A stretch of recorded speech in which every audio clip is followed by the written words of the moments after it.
Moin Zen everyone and welcome to another new episode of the TG Podcast.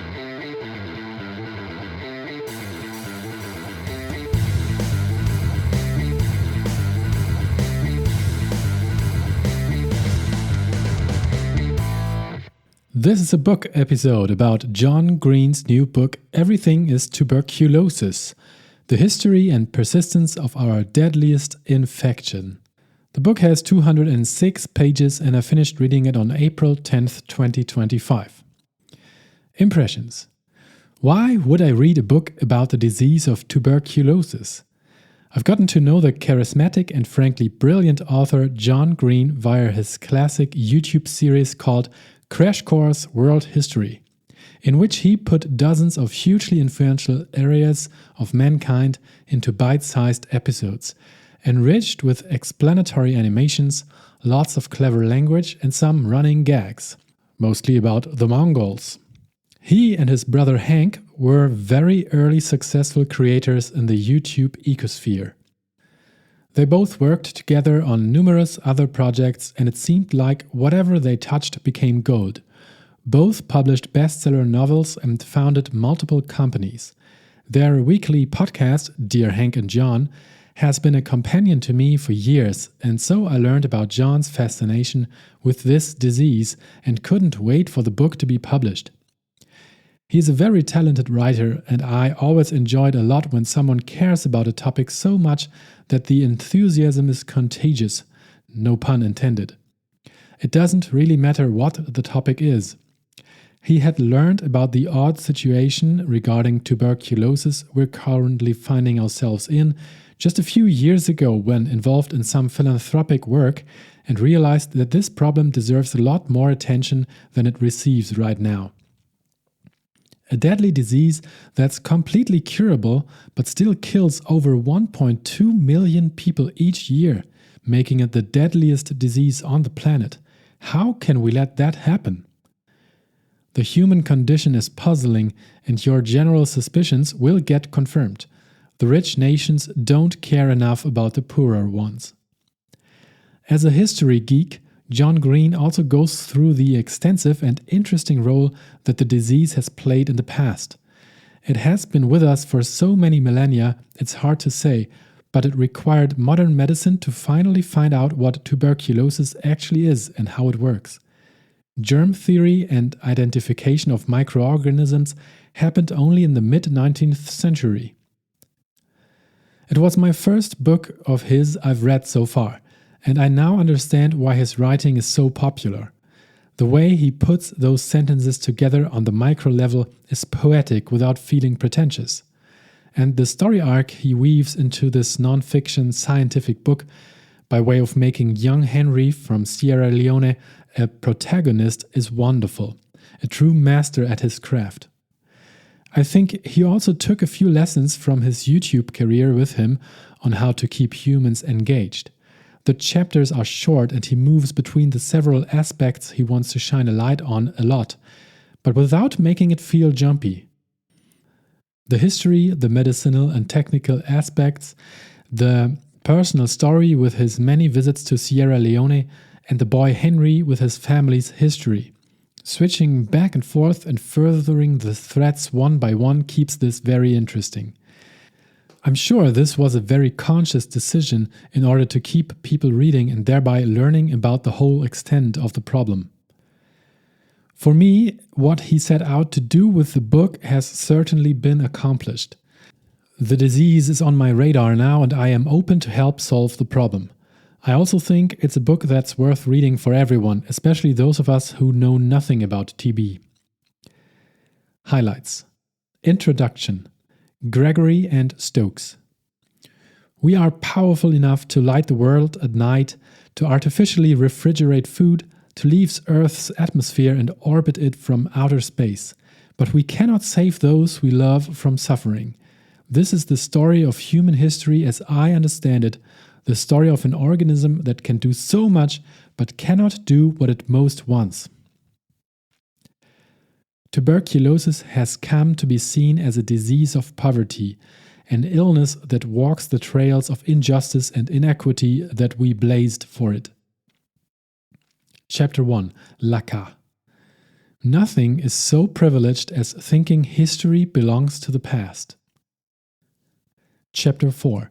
That wealth never warded off. As of 2025, around 117 billion modern humans have lived. Over 100 billion were born before 1804. Almost everything that ever happened to us, and almost everyone who ever happened before 1804. Chapter 6. Tiger got to hunt. None of us actually wants to live in a natural world, and yet we tell ourselves that some, and only some, lives end naturally, which really means acceptably or well. We construct ideas about what constitutes a good time and manner of death. It was an illness of the breath, of the place where the body interacts with the atmosphere, a process so sacred that the Hebrew word ruach, the Chinese word qi, the English word spirit, and the Inuit word sila all derive from words meaning breath or breathing. Breath is life. Respiration is the most visible and irrefutable sign that we are still here. To inspire is to breathe in. To expire is to breathe all the way out. Chapter 7. The Flattering Malady. In Europe and the US, most white doctors believed that phthisis, that by the way is an old word for tuberculosis, which is spelled Phthis, phthisis, as it was inherited by those with great sensitivity and intelligence, could only affect white people, and it was sometimes known as the white man's plague. One American doctor, for instance, called it a disease of the master race, not of the slave race. Chapter 8. The Bacillus. If the importance of a disease for mankind is measured from the number of fatalities which are due to it, then tuberculosis must be considered much more important than those most feared infectious diseases, plague, cholera, and the like. We love a narrative of the great individual whose life is shot through with major events and who turns out to be either a villain or a hero. But the world is inherently more complex than the narratives we impose upon it, just as the reality of experience is inherently more complex than the language we use to describe that reality. When Robert Koch presented his paper proving that TB was caused by what he called Mycobacterium tuberculosis, there was no applause, no murmuring, no debate, Thomas Götz writes in his brilliant book The Remedy. The crowd was simply, utterly, absolutely speechless.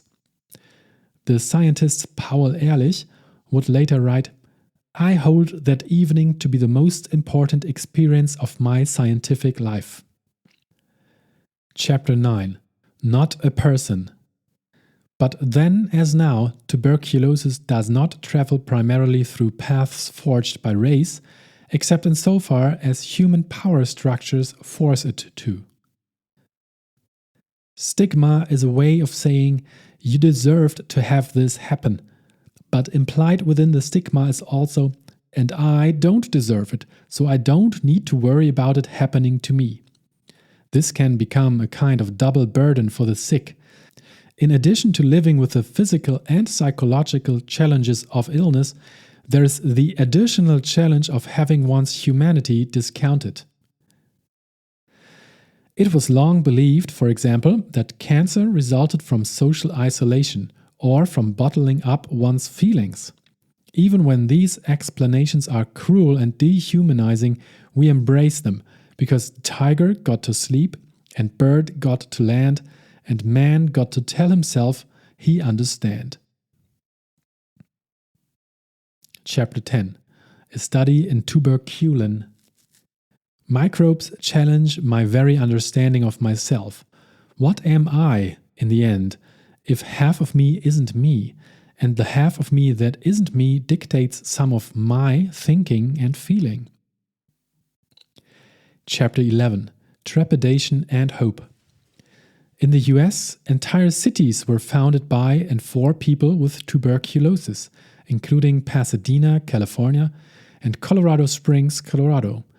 Southern California came to be known as especially salubrious, and tens of thousands of people relocated there. Chapter 13: Where the Cure is Not. Global health, like any field, loves to shorten its phrases to make them obvious to experts and inaccessible to neophytes. Is it a patient's fault if they or their children become so hungry that they feel obliged to sell their medication for food? Is it a patient's fault if their living conditions or concomitant diagnoses or drug use disorder or unmanaged side effects or societal stigma result in them abandoning treatment? Why must we treat what are obviously systemic problems as failures of individual morality? Chapter 15: Dr. Jerome. But the obsession with cost effectiveness often ends at, can we get this disease diagnosed more cheaply, rather than broader consideration of the human costs? A 2024 study commissioned by the WHO found that every dollar spent on tuberculosis care generates around $39 in benefit by reducing the number and expense of future TB cases, and through more people being able to work rather than being chronically ill or caring for their chronically ill loved ones. Chapter 18: Superbug. How can I accept a world where over 1 million people will die this year for want of a cure that has existed for nearly a century? Chapter 19: Vicious Cycles. It was impossibly expensive to treat HIV in poor communities until drug companies were pressured to lower prices by 95%, at which point it suddenly became affordable. In fact, between 1985 and 2005, roughly as many people died of tuberculosis as in World Wars I and II combined. Chapter 20: Hail Mary. A child born in Sierra Leone is over 100 times as likely to die of tuberculosis than a child born in the United States. This difference, as Dr. Juaya Mukherjee writes, is not caused by genetics, biology, or culture. Health inequities are caused by poverty, racism, lack of medical care, and other social forces. Chapter 22: Virtuous Cycles.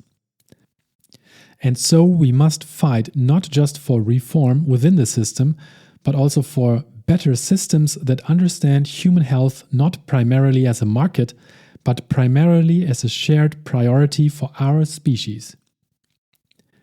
Chapter 23: The Cause and the Cure. And so we have entered a strange era in human history. A preventable, curable infectious disease remains our deadliest. That's the world we are currently choosing. But we can choose a different world. In fact, we will choose a different world. The world will be different a generation from now. The question is whether we will look back in gratitude at the virtuous cycles or in horror at the vicious ones. Ultimately, we are the cause. We must also be the cure. This concludes my notes on the book Everything is Tuberculosis by John Green. Thank you very much for listening. If you enjoyed this, consider forwarding it to a friend or giving it a good review on the platform that you chose to listen to it on. Thanks again. See you soon. All the best to you. Have a great day. Bye bye.